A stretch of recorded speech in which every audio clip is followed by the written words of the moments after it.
Good morning students. संस्कार भारती की online class में आपका स्वागत है। जैसा कि मैं आपको बता रही थी कि मानव भूगोल के अंदर अपन मानव भूगोल की शाखाओं के बारे में अध्ययन कर रहे थे, जिसमें मानव भूगोल की शाखा के अंदर मैंने आप लोगों को अनेक शाखाएं बताई, जैसे आर्थिक भूगोल है, सामाजिक भूगोल है, राजनीतिक भूगोल है, सांस्कृतिक भूगोल है, सामरिक भूगोल है, प्रजातीय भूगोल है। तो इस तरीके से क्या है, मानव भूगोल की अनेक शाखाएं हैं वो देखने को मिलती है, जिनका अध्ययन अलग अलग रूपों के अंदर किया जाता है।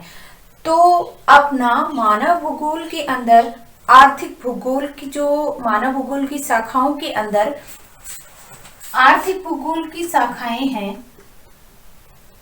आर्थिक भूगोल है वो किसकी शाखा है? मानव भूगोल की। तो आर्थिक भूगोल की शाखा की अगर चर्चा करते हैं तो कौन कौन सी शाखा पढ़ी थी अपन ने? कृषि भूगोल,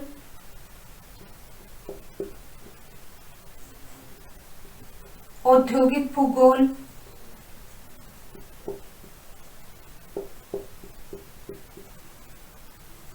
औद्योगिक भूगोल, और तीसरा पढ़ा था इसमें वाणिज्य भूगोल। ये किसकी शाखा है? आपकी आर्थिक भूगोल की। मैन अपना टॉपिक चल रहा है मानव भूगोल की शाखा। मानव भूगोल की शाखा के अंदर अपन चर्चा कर रहे थे किसकी? आर्थिक भूगोल की, जो अपना कल कंप्लीट हो चुका है, जिसके अंदर 3 शाखाओं को आपका साधारण तौर पे सम्मिलित किया गया है। और इसी के अंदर आपका संसाधन भूगोल है, इसी के अंदर आपका व्यापारिक परिवहन भूगोल है, और इसके अंदर आपका उद्योग भूगोल है। इनको सम्मिलित किया जाता है। लेकिन साधारण तौर पे अगर देखा जाए तो 3 हिस्से ही आर्थिक भूगोल के बनाए गए हैं, जिनका अपन विस्तृत अध्ययन पिछले टॉपिक में कर चुके हैं। थोड़ा हल्का फुल्का अभी बता देती हूँ, जिससे आगे वाले जो मानव भूगोल की शाखाएं हैं वो आसानी से आपको समझ में आ सके। देखो, कृषि भूगोल की अगर चर्चा करते हैं तो जितने भी कृषि भूगोल, जो भी कृषक होता है, एक किसान होता है, उसके लिए कृषि से संबंधित जो आवश्यक स्रोत है, आवश्यक साधन है, वो अगर उसको आसानी से प्राप्त हो सकते हैं या होंगे तो क्या है, आपका कृषि से संबंधित कार्य है वो आसानी से किए जा सकते हैं। जैसे एक किसान के लिए क्या है, सबसे पहले एक बड़े फार्म की आवश्यकता होती है, और उस क्षेत्र के अंदर जो मृदा है, उस मृदा के अंदर आवश्यक जो पोषक तत्व हैं, उस मृदा के जो गुण हैं वो पाए जाने चाहिए, जिससे कृषि कार्य है वो आसानी से उत्पादित किया जा सके। तो वो क्या है, आपका कृषि भूगोल के अंदर सम्मिलित किया जाता है। और कृषि भूगोल में अपन ये सारी चीजें हैं पढ़ते हैं, जिनके अंदर वस्तुओं, जो भी खाद्य पदार्थ है, उनका जो उत्पादन होता है और उत्पादन के बाद में उसका वितरण है, ये कृषि भूगोल के अंदर अध्ययन सम्मिलित किया जाता है। तो ये क्या है, आपके आर्थिक भूगोल से संबंधित है, इकोनॉमी से संबंधित है। और इकोनॉमी है वो किसका पार्ट है? एक मानव भूगोल का, क्योंकि मानव के द्वारा क्या किए जा रहे हैं, कृषि कार्य, उद्योगों की स्थापना, वाणिज्य है, ये सारी चीजें क्या है, मानव के द्वारा की जाती हैं। इसलिए ये शाखा है किसकी है? मानव भूगोल की। उसके बाद आता है आपका औद्योगिक भूगोल। औद्योगिक भूगोल के अंदर अनेक प्रकार के जो उद्योगों की स्थापना की जाती है, जैसे सूती वस्त्र उद्योग है, लोहा इस्पात उद्योग है, एल्यूमिनियम उद्योग है, आपके अनेक प्रकार के पेट्रोलियम है, प्राकृतिक गैस है, जितने भी उद्योग धंधों का जो स्थापना की जाती है उद्योगों से संबंधित, उस उद्योग की स्थापना के लिए जो स्रोत होते हैं, प्रभावित करने वाले कारक होते हैं, जैसे सबसे पहले एक बड़े बड़े स्थान की, जगह की, स्थल भाग की जरूरत होती है। उसके बाद में जल विद्युत है, आपके पानी है, श्रमिकों की जरूरत है, कच्चे माल की जरूरत है, पूंजी की जरूरत है, ये सारे कारक किसके अंदर सम्मिलित किए जाते हैं?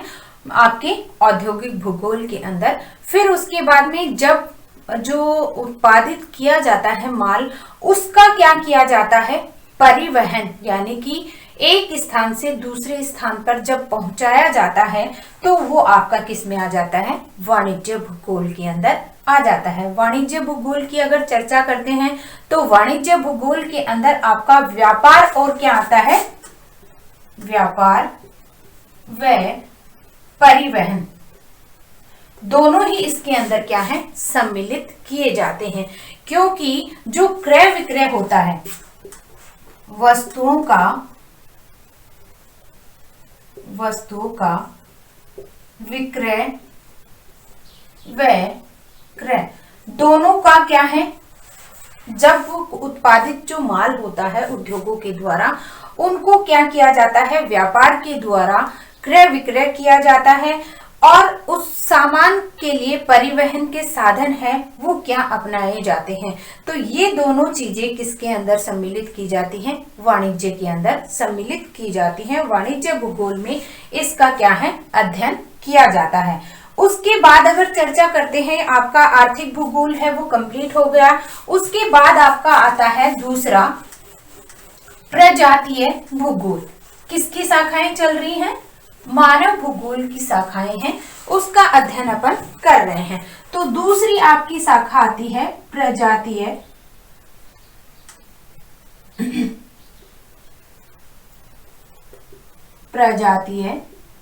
भूगोल। देखो, प्रजातीय भूगोल की अगर चर्चा करते हैं तो प्रजातीय भूगोल के अंदर की मानव का विकास है वो कैसे हुआ, मानव की प्रजातियां हैं वो कौन सी है, उस प्रजाति के अंदर कौन कौन से उनके जो शारीरिक अंग हैं, उनका जो पहनावा है, उनकी प्रजाति है किस रूप में कार्य करती है, कौन कौन सी जो उसकी शारीरिक संरचना है, और प्रकृति के अंदर जो प्रकृति के अंदर जितने भी जीव हैं उनका क्या है? मानव के द्वारा क्या किया जाता है? अध्ययन किया जाता है।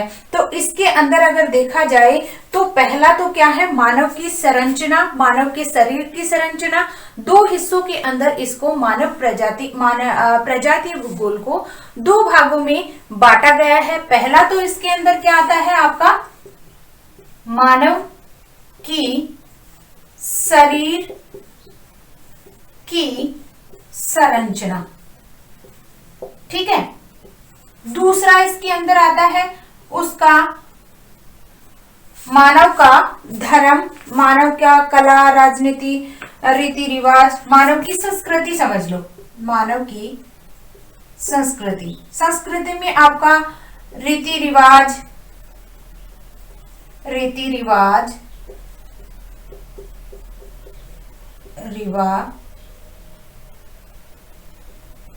उसका पहनावा, उसका धर्म, ये दोनों किसके अंदर आते हैं? प्रजातीय भूगोल के अंदर सम्मिलित किए जाते हैं। और प्रजातीय भूगोल के अंदर इन दोनों चीजों को पढ़ा जाता है। ये किसकी शाखा मानी गई है? मानव भूगोल की शाखा। यानी कि मानव भूगोल को क्या है?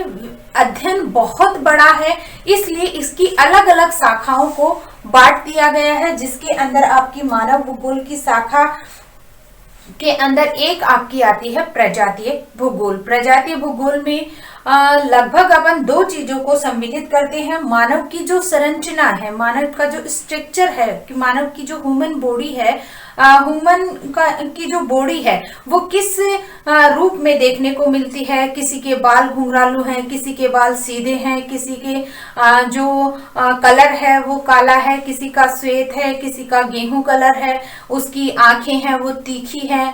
तो इस तरीके से जो बॉडी स्ट्रक्चर है वो किस रूप में देखने को मिलता है। तो ये सारी चीजें किस में पढ़ी जाती हैं?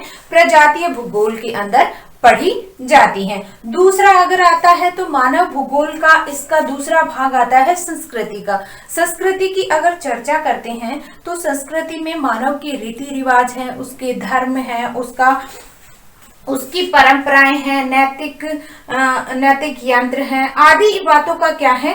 अध्ययन किया जाता है, जिसे सांस्कृतिक मानव शास्त्र कहा जाता है। इस वाले पार्ट को क्या कहा जाता है? सांस्कृतिक सांस्कृतिक मानव शास्त्र। सांस्कृतिक मानव शास्त्र है वो कहा जाता है कि इसके अंदर मानव की जितने भी रीति रिवाज, धर्म है, नैतिकता है, आपके रीति रिवाज है, परंपराएं हैं, सारी किसके अंदर आती है? दूसरे पार्ट के अंदर सम्मिलित की जाती हैं। तो इस तरीके से प्रजातीय भूगोल के अंदर प्रजातीय भूगोल को दो हिस्सों के अंदर बांटा गया है कि मानव जाति के विकास से लेकर उसकी संस्कृति है, सभ्यता तक क्या है, इसका अध्ययन किसके अंदर किया जाता है? प्रजातीय भूगोल के अंदर किया जाता है। तो थोड़ा सा बता देती हूं, इसमें मानव जाति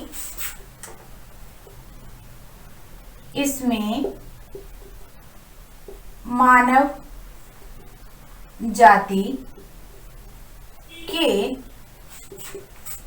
विकास से लेकर उसकी संस्कृति, मानव जाति के विकास से लेकर उसकी संस्कृति व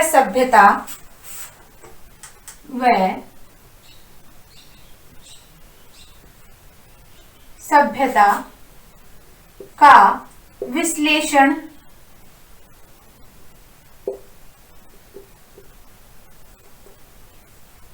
किया जाता है। ठीक है, इसी के साथ साथ क्या है, इसको इसके दो भाग है वो माने गए हैं। पहला तो क्या है, इसके दो भाग माने गए हैं।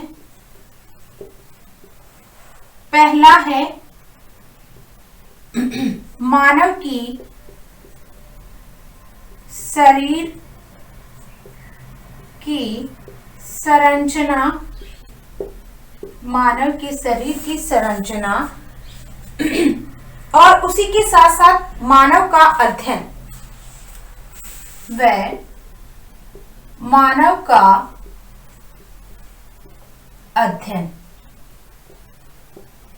ठीक है, दूसरा इसके अंदर दूसरा भाग आता है मानव के शरीर की संरचना के साथ साथ कि मानव का जो शरीर है उसके अंदर मानव प्रजाति का विकास कैसे हुआ, शारीरिक ढांचा के अंदर अंतर है वो किस प्रकार से है, मनुष्य के ऊपर वातावरण का प्रभाव है, इन सब चीजों को क्या है शामिल किया गया और इसे क्या कहा गया? शारीरिक मानव शास्त्र। इस अध्ययन को क्या कहा गया? शारीरिक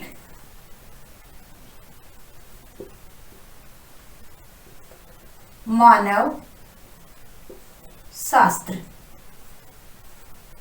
शारीरिक मानव शास्त्र की संज्ञा दी गई। इसे क्या कहा गया? शारीरिक मानव शास्त्र है वो कहा गया।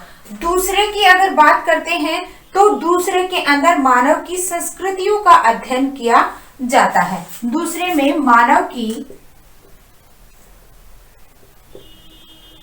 संस्कृतियों का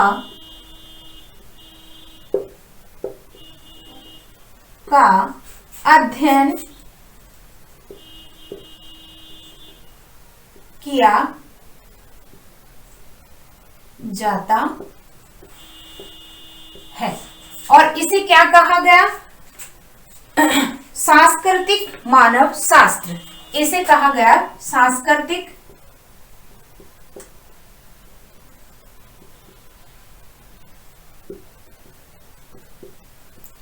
मानव शास्त्र कहा गया, जिसके अंदर मानव के जितने भी रीति रिवाज हैं, उसके धर्म है, विज्ञान है, राजनीतिक व्यवस्था है, उसका सामाजिक संगठन है, उसके रीति रिवाज है, उसका विश्वास है, परंपराएं हैं, नैतिक शास्त्र हैं, इन सब बातों का अध्ययन किया जाता है।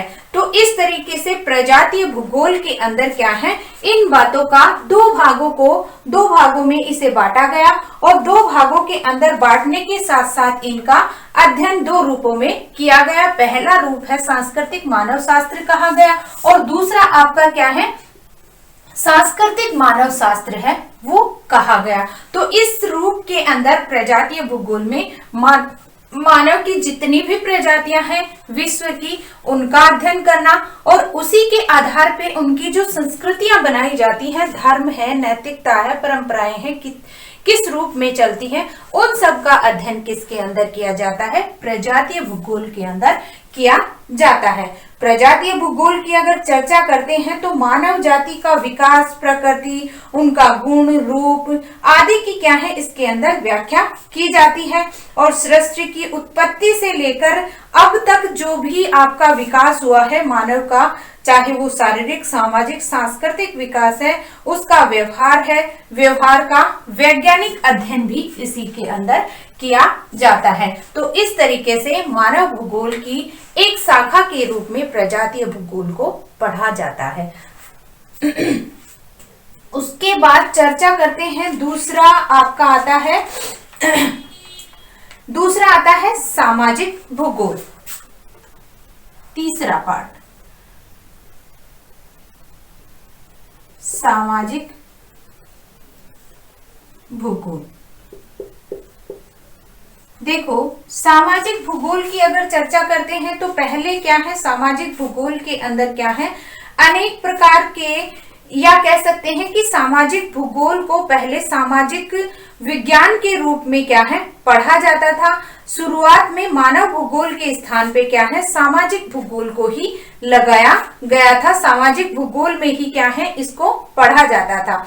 उसके बाद क्या है, जो इसका विकास है वो 1945 के अंदर गिलबर्ट और स्टिल नामक वैज्ञानिक के द्वारा क्या है सामाजिक भूगोल की क्या है स्पष्ट व्याख्या दी गई, जिसके अंदर जनसंख्या का वितरण है, ग्रामीण बस्तियां हैं, खेतों के प्रकार है, नगरीय बस्तियों, इनका क्या है अध्ययन इसके अंदर किया गया है। 1945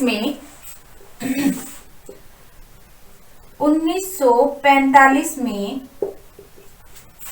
गिलबर्ट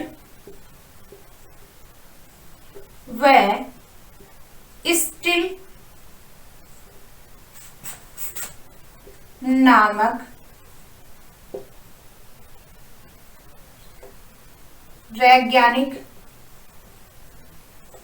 ने सामाजिक भूगोल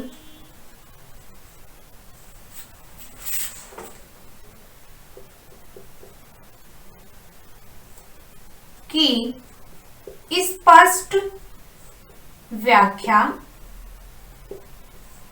की।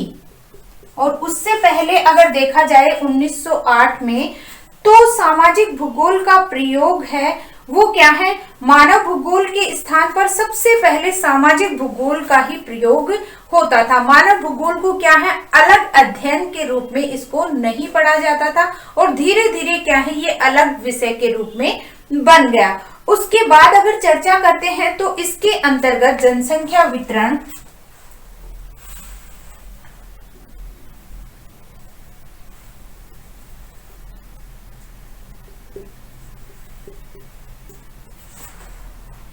इसके अंतर्गत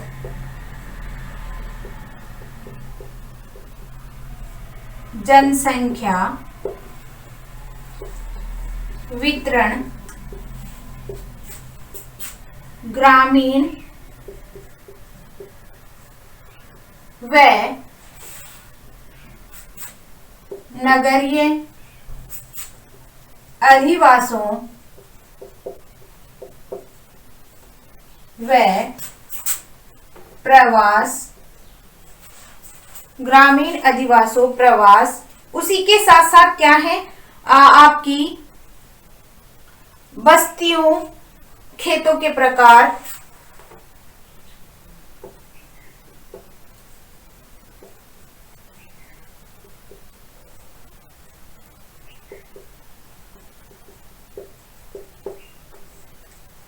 का अध्ययन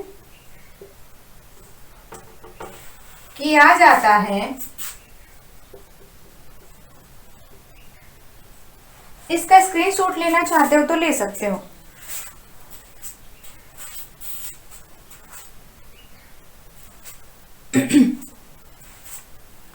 देखो, मानव भूगोल की अगर चर्चा करते हैं तो मानव भूगोल की दूसरी एक शाखा आती है आपकी सामाजिक भूगोल। सामाजिक भूगोल का जो मेन उद्देश्य है वो क्या है, मानव भूगोल का अध्ययन करने के साथ साथ इसमें क्या है, मानव भूगोल के अंदर जनसंख्या का वितरण, ग्रामीण बस्तियां, खेतों के प्रकार हैं, नगरीय बस्तियां हैं, इन सब का अध्ययन इसके अंदर सम्मिलित किया जाता है। और दूसरा अगर देखा जाए तो एक रीटर महोदय हैं, रीटर विद्वान हैं, जिन्होंने क्या कहा है, भौतिक वातावरण के साथ साथ मानव भौतिक क्रियाओं के साथ साथ मानव के ऊपर वातावरण का भी प्रभाव पड़ता है। तो इस तरीके से क्या है, सामाजिक भूगोल का जो अध्ययन है वो क्या है, विस्तृत मानव भूगोल का अध्ययन विस्तृत होने के साथ इसको क्या है, अलग विषय के रूप में पढ़ा जाने लग गया। और इसकी चर्चा है किसने की, गिलबर्ट और स्टील ने, कितने सन में, 1945 के अंदर। इसी के साथ साथ अगर देखा जाए तो इसके अंदर संपूर्ण आर्थिक परिवर्तन के साथ साथ समाज की मनोवैज्ञानिक संरचना, आपकी सामाजिक व्यवस्था, सामाजिक संबंध, इन सब के अंदर जो परिवर्तन होता है उसका अध्ययन भी सामाजिक भूगोल के अंदर किया जाता है। आर्थिक परिवर्तन के साथ साथ विभिन्न किस प्रकार का जो सामाजिक परिवर्तन होता है इसका अध्ययन सामाजिक भूगोल का क्या है, केंद्र बिंदु है, वो बना हुआ है। देखो, जिस तरीके से मानव का यह प्रकृति है वो क्या है, आपकी गतिशील है, परिवर्तनशील है, उसी आधार पे क्या है, आपके मानव की भी क्या है, जो मानव भी क्या है, आपका परिवर्तनशील है, गतिशील है। जिस तरीके से धीरे धीरे, जैसे शुरुआत के अंदर मानव का जो विकास है वो क्या है, जंगलों में, आपके जंगल में विकास रहता था, जंगल के अंदर उसका विकास हुआ, धीरे धीरे उसने क्या है, घरों का निर्माण किया और मकान बना के रहने लग गया, उसके रीति रिवाज बदल गए। तो धीरे धीरे क्या है, उसके अंदर जो विकास है, विकास की जो प्रक्रिया है वो लगातार क्या है, परिवर्तित हो रही है। और इस परिवर्तन के अंदर ये जो परिवर्तन हो रहा है वो क्या है, आपके सामाजिक भूगोल के अंदर ही पढ़ा जाता है। तो इस तरीके से सामाजिक भूगोल का अध्ययन है वो भी मानव भूगोल की एक शाखा के रूप में पढ़ा जाता है। दूसरा आता है आपका एक राजनीतिक भूगोल। चौथा आता है आपका राजनीतिक भूगोल।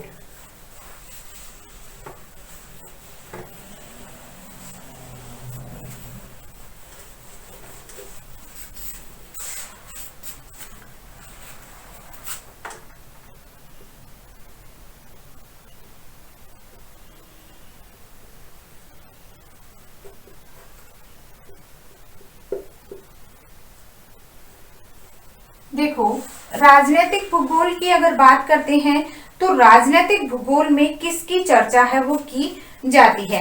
रैगजेल के समय से पूर्व ही राजनीतिक भूगोल का अध्ययन है वो प्रारंभ हो चुका था।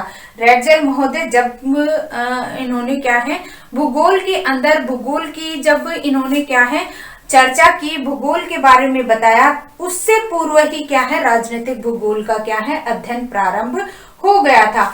इसका राजनीतिक भूगोल का अगर सही अर्थों के अंदर देखा जाए कि इसका प्रारंभ कब हुआ, तो प्रथम महायुद्ध के पश्चात ही क्या है, विश्व के अंदर क्या है, राजनीतिक भूगोल को पढ़ा जाने लग गया। और इसका अगर उद्देश्य देखा जाए राजनीतिक भूगोल का, तो राजनीतिक भूगोल के अंदर किसको सम्मिलित किया जाता है, विभिन्न राज्यों की प्रकृति, उसकी व्यवस्था और उसके आपसी संबंधों पर पड़ने वाले भौगोलिक अवस्था के विभिन्न प्रभावों की क्या है, इसके अंदर खोज की जाती है।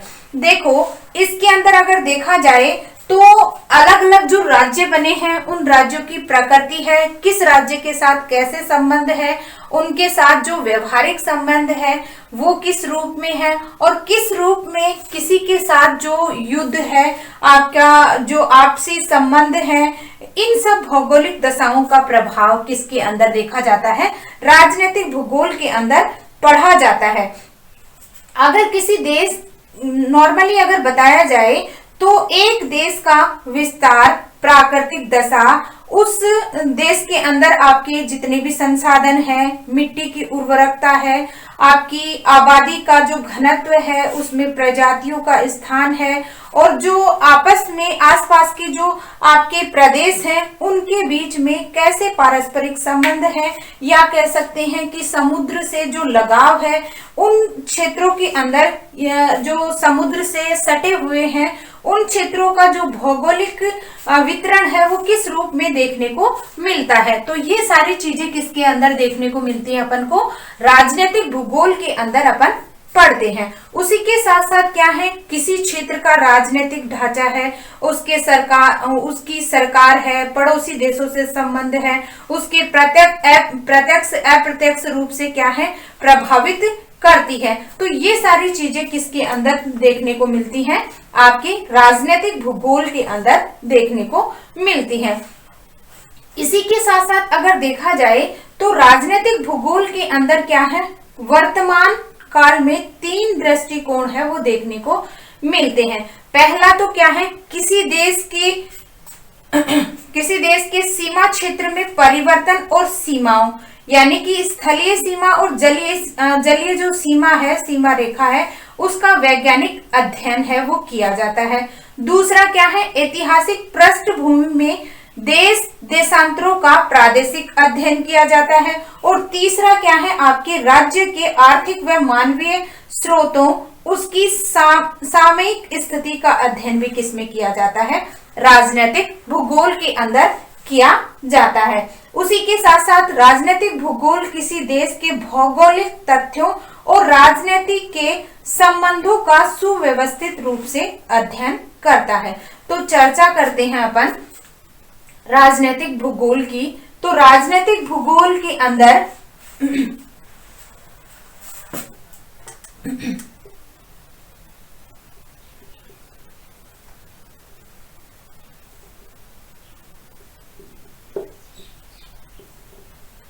में मुख्य रूप से, राजनीतिक भूगोल में मुख्य रूप से 3 दृष्टिकोण,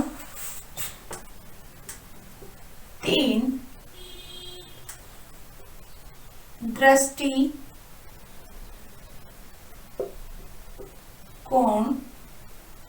को शामिल किया जाता है। 3 दृष्टिकोण कौन कौन से? सबसे पहले अगर देखते हैं तो किसी देश की सीमा क्षेत्रों में परिवर्तन, किसी देश के सीमा क्षेत्रों में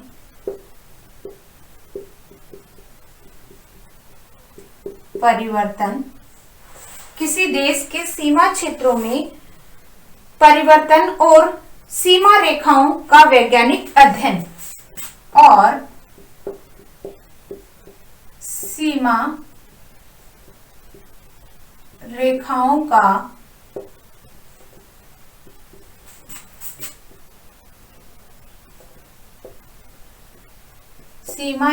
का वैज्ञानिक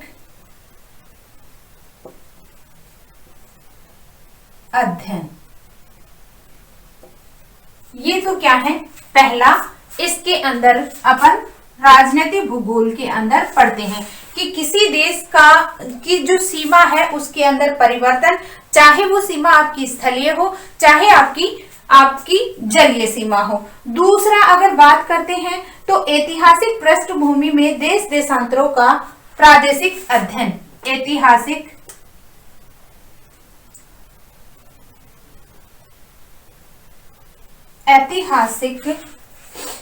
पृष्ठभूमि में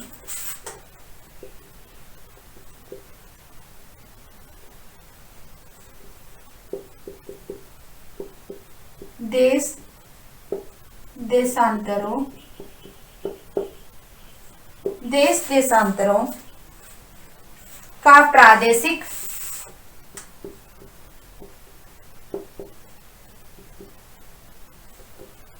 अध्ययन। देखो पहला तो क्या होगा, सीमा क्षेत्रों के अंदर जो परिवर्तन होता है वो, और उसके अंदर आपकी स्थलीय और जलीय दोनों सीमाओं का क्या है, वैज्ञानिक अध्ययन है वो किया जाता है। दूसरा, अगर राजनीतिक भूगोल की चर्चा करते हैं तो राजनीतिक भूगोल में क्या है, ऐतिहासिक पृष्ठभूमि में देश देशांतरों का क्या है, प्रादेशिक अध्ययन, यानी कि कौन सा देश कौन से देशांतर के ऊपर स्थित है, इनका अध्ययन भी किसके अंदर किया जाता है, राजनीतिक भूगोल में किया जाता है। उसी के साथ साथ तीसरा है राज्यों के आर्थिक और मानवीय स्रोतों और उनकी सामयिक स्थिति का अध्ययन करना। राज्यों की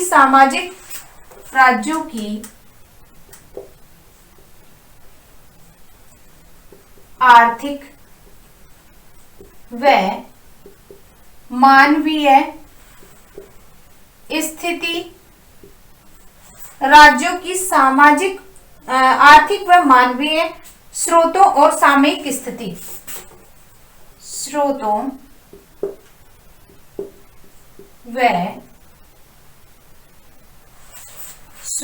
व उसकी सामयिक स्थिति, उनकी सामयिक स्थिति का अध्ययन करना। तो ये क्या है, तीनों जो कारक हैं, तीनों जो आपके दृष्टिकोण है, इन सब का अध्ययन किसके अंदर किया जाता है, राजनीतिक भूगोल के अंदर किया जाता है। राजनीतिक भूगोल किसी देश की भौगोलिक तथ्य और राजनीतिक संबंधों, यानी कि किस देश के साथ उसके जो संबंध हैं, चाहे वो राजनीतिक संबंध है, चाहे व्यापार से संबंधित है, या इन सब का अध्ययन किसके अंदर किया जाता है, राजनीतिक भूगोल के अंदर किया जाता है। राजनीतिक भूगोल की अगर चर्चा करते हैं तो राजनीतिक भूगोल के अंदर आपके व्यक्ति है, इसके अंतर्गत व्यक्ति, समाज, राष्ट्र की जितनी भी क्रियाएं होती हैं उनके जो संबंधों का क्या है, विश्लेषण, अध्ययन के साथ साथ भौगोलिक वातावरण की पृष्ठभूमि को भी क्या है, इसके अंदर देखा जाता है, अध्ययन किया जाता है कि किसी देश के अंदर उसका जो राष्ट्र आता है, उसकी व्यक्ति है, उन सब की चर्चा है किसके अंदर की जाती है, राजनीतिक भूगोल के अंदर की जाती है। और राजनीतिक भूगोल किसका हिस्सा है, आपका मानव भूगोल का हिस्सा है, वो माना जाता है। अगला आता है आपका पांचवा भूगोल, ऐतिहासिक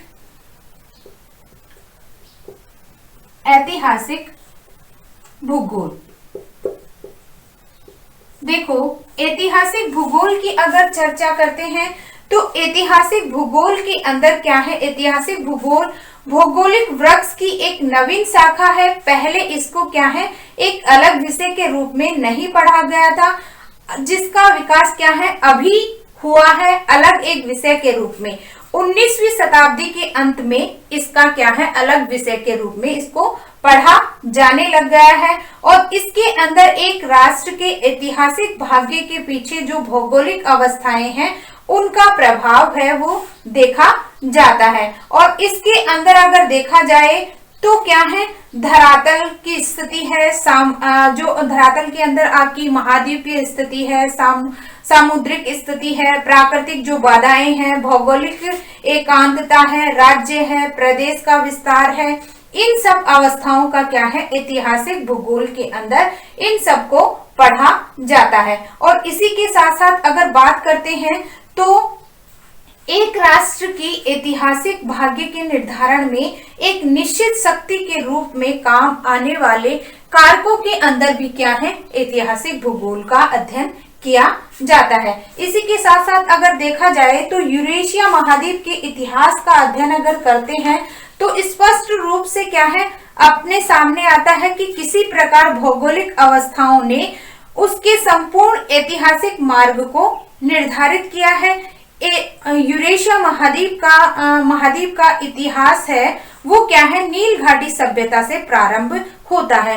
कि अगर जैसे मान लो देखो कोई भी आपके महाद्वीप है, महाद्वीपों की या राष्ट्र की जो विकास हुआ है किस रूप में उसकी उत्पत्ति हुई है, ये सारी चीजें किसके अंदर पढ़ने को मिलती हैं, ऐतिहासिक भूगोल के अंदर। ऐतिहासिक का मतलब होता है उसका जो पुराना इतिहास है। तो जैसे मैं उदाहरण के रूप में बताती हूँ कि यूरेशिया महाद्वीप है, इसकी उत्पत्ति है किस रूप में मानी गई है, इसका विकास है वो किस रूप में देखने को मिलता है।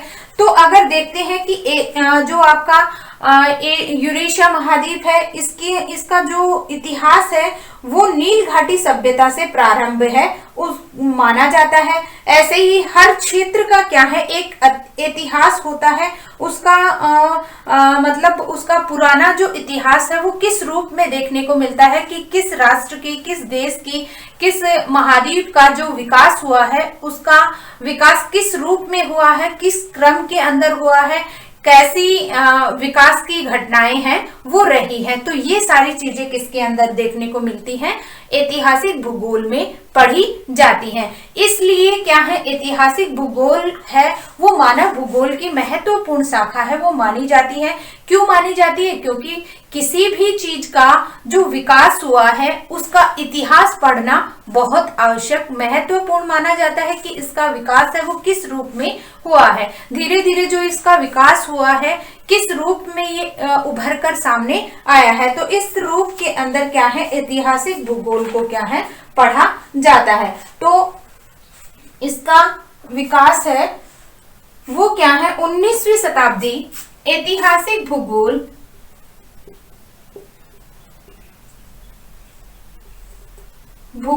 का विकास 19वीं शताब्दी के अंत में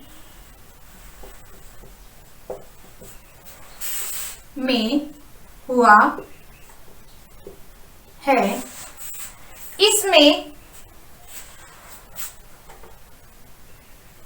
इसमें किसी भी राष्ट्र, महाद्वीप, देश, राज्य का के इतिहास का अध्ययन किया जाता है।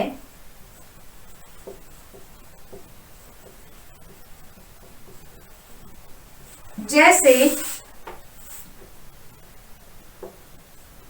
यूरेशिया महाद्वीप का विकास नील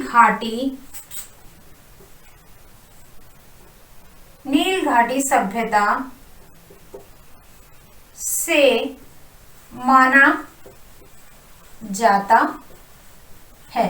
तो ये नील घाटी सभ्यता का विकास है वो अपन ने किससे पता लगाया, ऐतिहासिक भूगोल से। जब इसके इतिहास को पढ़ा तभी अपन को पता चला कि यूरेशिया महाद्वीप जो विकास हुआ है, यूरेशिया महाद्वीप जो बना है वो किस रूप में बना है, कैसे इसकी शुरुआत हुई है। जब इसको पढ़ा तभी पता चला कि नील घाटी सभ्यता से ही क्या है, इसकी उत्पत्ति है वो मानी गई है। इसका स्क्रीनशॉट लेना चाहते हो तो ले सकते हो।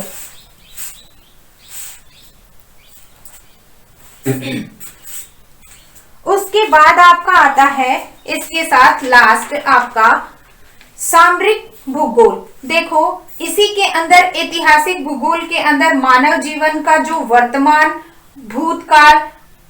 भूतकाल की क्या है, आर्थिक क्रियाओं का अध्ययन भी इसके अंदर किया जाता है। और इतिहास के अध्ययन से वर्तमान समस्याओं को समझने में सुविधा मिलती है। यानी कि अगर जैसे मान लो किसी भी वस्तु का जो विकास हुआ है उसको अगर अपन इतिहास के रूप में पढ़ लेंगे तो आगे की जो जितनी भी समस्याएं हैं या आगे उसका जो वर्णन है वो क्या है, आसानी से अपन कर सकते हैं। चाहे वो राष्ट्र हो, राज्य हो, चाहे मानव का विकास हो, किसी का भी इतिहास है वो एक मतलब एक इतिहास है वो क्या है पीछे का पढ़ना आवश्यक माना जाता है, तभी क्या है वर्तमान को अगर आसानी से समझ सकते हैं। इसलिए क्या है ऐतिहासिक भूगोल भी एक महत्वपूर्ण शाखा के रूप में सामने आती है। उसके बाद आपका आता है सामरिक भूगोल।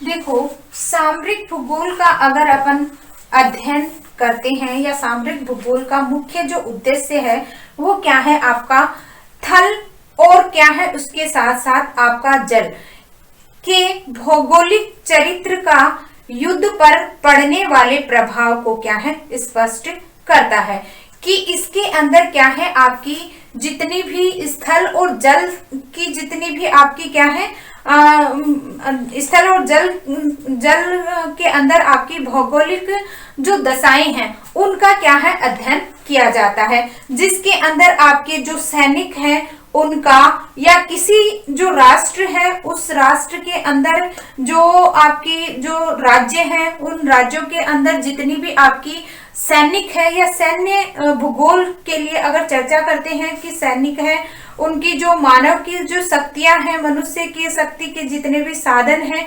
उनको, और किसी राष्ट्र की जो सीमा है वो क्या समुद्री क्षेत्र से जुड़ी हुई है, स्थल भाग या आंतरिक भाग से जुड़ी हुई है।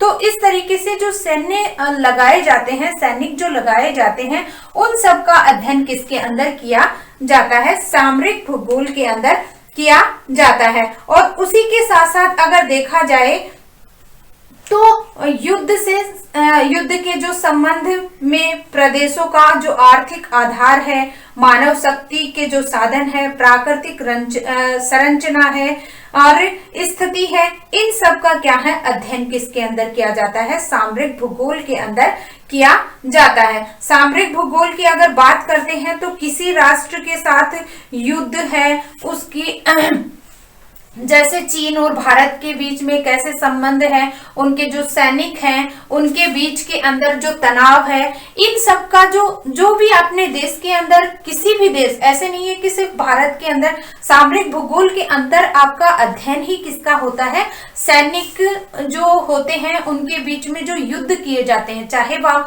स्थलीय हो चाहे जलीय हो, तो इन सब का क्या है सैनिक जो महत्व है, सैनिक जो लगाए जाते हैं उनकी जो प्रकृति है, उनकी जो देखरेख है, युद्ध में किस रूप के अंदर कौन कौन से साधन अपनाए जाते हैं, प्राकृतिक है या कृत्रिम है, इन साधनों को क्या है आपके सामरिक भूगोल के अंदर इसका अध्ययन किया जाता है। तो इस रूप के अंदर अगर देखा जाए तो मानव भूगोल की क्या है अनेक प्रकार की शाखाएं हैं देखने को मिलती हैं, जिसके अंदर आपकी आर्थिक भूगोल है, राजनीतिक भूगोल है, सांस्कृतिक भूगोल है, सामरिक भूगोल है, प्रजातीय भूगोल है, अधिवास भूगोल है, जनसंख्या भूगोल है, सामाजिक भूगोल है, यातायात संबंधी भूगोल है, राजनीतिक भूगोल है। तो इस रूप में क्या है अनेक शाखाओं के अंदर क्या है एक स्पेशल है, एक विशिष्ट आपकी शाखा बना दी गई, जिससे क्या है मानव भूगोल का जो क्षेत्र है वो क्या है अलग अलग शाखाओं के अंदर बट गया और इन शाखाओं को क्या है अलग अलग रूपों के अंदर पढ़ा जाने लग गया। तो इस तरीके से मानव भूगोल की शाखाएं हैं वो अपन पढ़ते हैं। तो मानव भूगोल की शाखाओं का टॉपिक है वो कंप्लीट हो गया है। आज के लिए बस इतना ही। धन्यवाद। आगे कल चर्चा करेंगे।